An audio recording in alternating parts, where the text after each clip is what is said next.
ಅವೈಜ್ಞಾನಿಕ ಕಾಮಗಾರಿ, ಅರೆಬರೆ ಕೆಲಸ, ದೂರದೃಷ್ಟಿ ಇಲ್ಲದ ಅಲ್ಪ ಆಯಸ್ಸಿನ ಯೋಜನೆಗಳಿಗೆ ಅರಸೀಕೆರೆ ತಾಲೂಕು ಇತ್ತೀಚೆಗೆ ಬಹಳಷ್ಟು ಹೆಸರುವಾಸಿಯಾಗುತ್ತಿದೆ.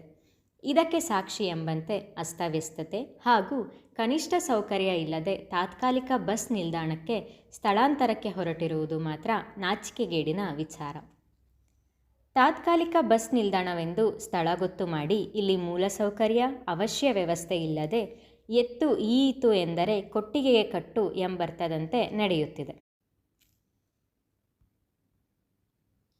ಯೋಜಿತ ಹೊಸ ಬಸ್ ನಿಲ್ದಾಣದ ಕಾಮಗಾರಿ ಕನಿಷ್ಠ 2 ವರ್ಷವಾದರೂ ತೆಗೆದುಕೊಳ್ಳುತ್ತದೆ. 2 ವರ್ಷಗಳ ಕಾಲ ದಿನನಿತ್ಯ ನೂರಾರು ಬಸ್ ಓಡಾಡುವ ತಾತ್ಕಾಲಿಕ ನಿಲ್ದಾಣಕ್ಕೆ ಕಾಂಕ್ರೀಟ್ ಅಥವಾ ಟಾರ್ ವ್ಯವಸ್ಥೆ ಬೇಕೇ ಬೇಕು.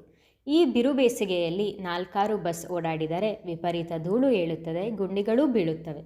ಆ ಧೂಳು ಪ್ರಯಾಣಿಕರ, ನಿಗಮದ ಸಿಬ್ಬಂದಿಗಳ ಆರೋಗ್ಯದ ಮೇಲೆ, ಅಕ್ಕಪಕ್ಕದ ನಿವಾಸಿಗಳು, ಅಂಗಡಿ ಮುಂಗಟ್ಟುಗಳವರ ಆರೋಗ್ಯದ ಮೇಲೆ ಎಷ್ಟು ಪರಿಣಾಮ ಬೀರುತ್ತದೆ, ಇದರ ದುಷ್ಪರಿಣಾಮದ ಅರಿವು ಅಧಿಕಾರಿಗಳಿಗೆ, ಜನಪ್ರತಿನಿಧಿಗಳಿಗೇಕೆ ಇಲ್ಲ?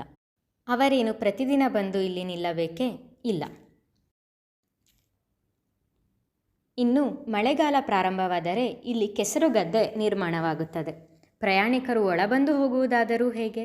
ಬಸ್ಗಾಗಿ ಕಾಯುವ ಪ್ರಯಾಣಿಕರು ಕೂತುಕೊಳ್ಳಲು ಅವಶ್ಯವಿರುವಷ್ಟು ಆಸನಗಳ ವ್ಯವಸ್ಥೆ, ಮೇಲ್ಛಾವಣಿಯೂ ಇಲ್ಲ.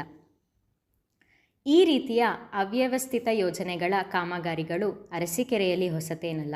ಆದರೂ ಸಾರ್ವಜನಿಕರ, ನಿಗಮದ ಸಿಬ್ಬಂದಿಗಳ ಆರೋಗ್ಯದ ಹಿತದೃಷ್ಟಿಯಿಂದ ತಾತ್ಕಾಲಿಕ ಬಸ್ ನಿಲ್ದಾಣದಲ್ಲಿ ನೆಲಕ್ಕೆ ಕಾಂಕ್ರೀಟ್ ಅಥವಾ ಡಾಂಬಾರೀಕರಣ ಅತಿ ಅವಶ್ಯವಿದ್ದು ಕೂಡಲೇ ವ್ಯವಸ್ಥೆ ಮಾಡಿ ನಂತರದ ದಿನಗಳಲ್ಲಿ ಸ್ಥಳಾಂತರಕ್ಕೆ ಕ್ರಮ ಕೈಗೊಳ್ಳಲಿ ಎಂಬುದು ಸಾರ್ವಜನಿಕರ ಅಳಲು.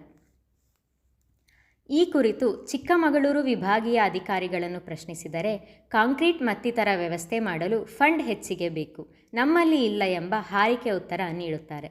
ಫಂಡ್ ಇಲ್ಲ ಎಂಬ ಕಾರಣಕ್ಕೆ ಜನರ ಆರೋಗ್ಯದ ಜೊತೆ ಇವರು ಆಟವಾಡಬೇಕೇ? ಅಷ್ಟಕ್ಕೂ ಫಂಡ್ ಇಲ್ಲವಾದ ಮೇಲೆ ಕೋಟ್ಯಂತರ ರೂಪಾಯಿ ಹಣ ವೆಚ್ಚ ಮಾಡಿ ನೂತನ ಬಸ್ ನಿಲ್ದಾಣ ಮಾಡುವ ಯೋಜನೆಗೂ ಕೈ ಹಾಕಬಾರದಿತ್ತು.